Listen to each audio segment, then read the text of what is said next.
Welcome back. Now, the proliferation of illicit small arms and light weapons has been a major threat to Nigeria's security, exacerbating issues such as insurgency, banditry, and other violent crimes. The reason for this is no longer far-fetched, following the revelation by the National Security Advisor, Nuhu Ribadu, that many of the illicit weapons currently used by these terrorists and bandits originally belonged to the federal government. Ribadu said this during the arms destruction exercise conducted by the National Center for the Control of Small Arms and Light Weapons at Muhammadu Buhari Cantonment in Abuja. He explains that the weapons ended up in the hands of non-state actors due to corrupt elements within the security agencies. According to Ribadu, destroying unserviceable, obsolete and recovered arms is a demonstration of the commitment to a secure future for all Nigerians. The NSA further condemned security personnel who facilitate the distribution of weapons to terrorists, bandits, and other non-state actors. He also assured that the government will do everything possible to ensure the country's security. Well, let's discuss this further now. I'm being joined on the program by Nnamdi Okonkwo, who is a former commandant at the Nigeria Security and Civil Defense Corps. He's also a security consultant. Also joining us is Dennis Amakri, who is a former Assistant Director, Department of State Services, who is also a security consultant. Gentlemen, thank you very much for coming on the program. Let me start with you, Mr. Amakri. Before now, the impression most of us have had is that most of these weapons actually come from, say, from Libya after the fall of Muammar Gaddafi. And now here you have the NSA saying that, look, most of the weapons being used by these terrorists and bandits actually belong to the government. Thank you very much for inviting me on this topic. You know, we have had a proliferation of arms in West Africa, in Africa generally, because of all the conflicts that have been going on. And right from the civil war in Nigeria, that's when you start to have arms going out. And of course, they are sourced from legitimate holdership to illegitimate non-state actors are carrying these arms because of so many reasons. One of the reasons is because of battlefield pickups, where during this conflict, many of them lose their arms and they are picked up by the opposing factor or whoever, even governments. You know, when they fight bandits and then kill them, they take the arms with them. And then, of course, we have government stockpile. And these stockpiles are there. But now we come to the real problem we are facing today. And the problem is that these stockpiles are not accounted for. You know, they are not accounted for. I don't think there is any database in Nigeria where we have the numbers, the serial numbers of all these arms, and, you know, the ones that government owned, and then the ones that are captured from bandits and terrorists, and of course the ones that are government owned that have gone into the system, being used by armed robbers and stuff like that, and of course being recaptured back into government system. So I think I agree with the National Security Advisor that yes, they are from our stockpile, but at the same time, we have to do something about it. Mr. Okonkwo, let me ask you this. I mean, if, as the NSA said, substantial amount of these weapons actually come from our stockpiles, then how worrying is that? It is a very worrying situation given what the NSA said, but I do not think towards that direction.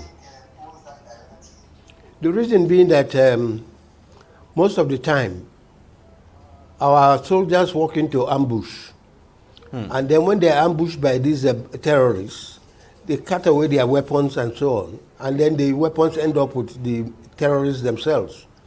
Whereas our soldiers would have lost all they went into battle with because they walked into an ambush, because somebody probably gave them an information that is wrong.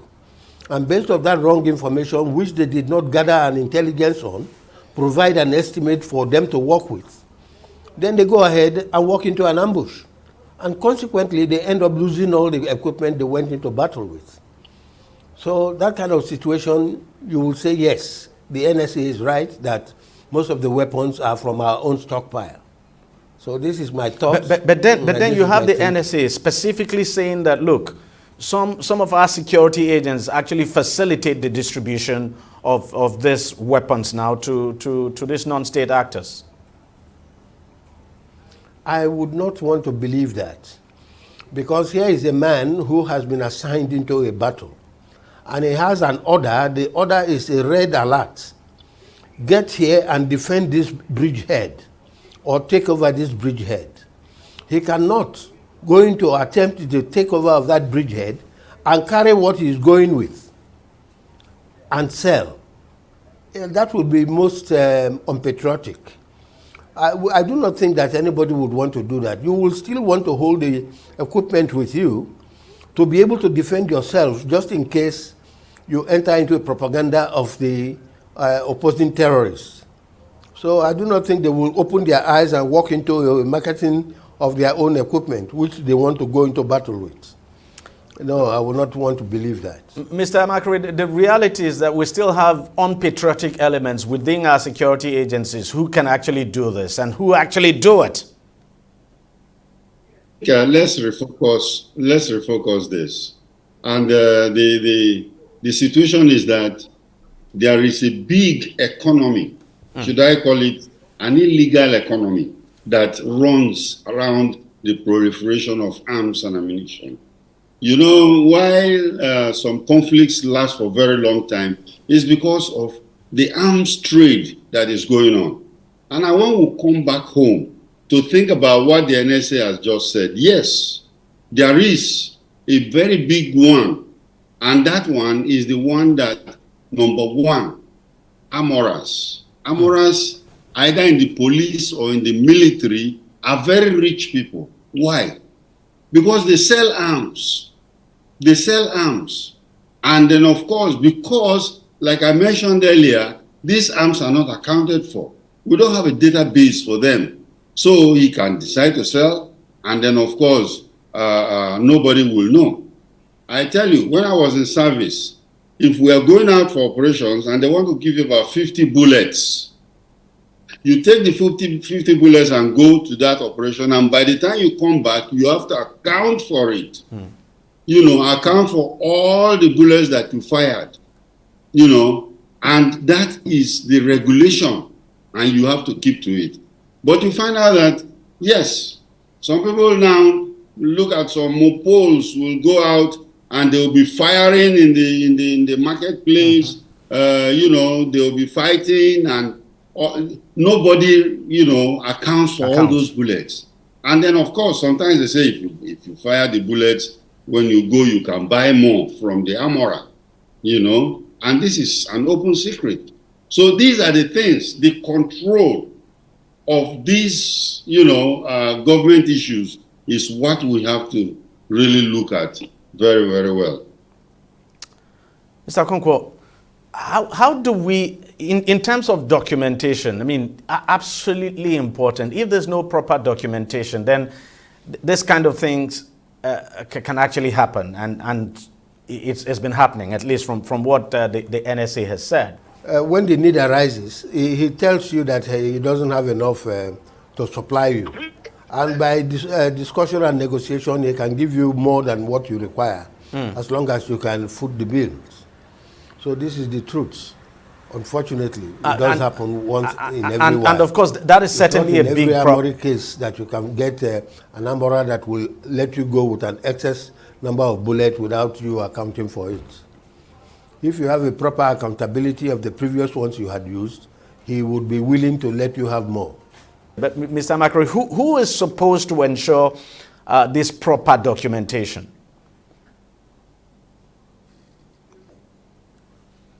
We have a broken system. Because if the system was properly structured, then we should be able to account for all these arms. You know, number one, starting from physical security. You know, because where do they keep the arms? You know, are they in bunkers? Which is even, you remember the explosion of arms in Ikeja cantonment? Exactly. Those were from bunkers, yes. because the proper storage of arms and ammunition will be done, and there is a specification for, housing this kind of ammunitions and arms. Now, if there is no good physical security, then it becomes a problem. That's number one. And then inventory control. How do we control the inventory? Do we know how many have gone out? Do we know how many have come in? Just like I said, and the armorer himself, is he accountable? Has he been vetted properly? And then of course you have to have the chain of command, whereby you know who is giving out the approval level, before somebody can get arms.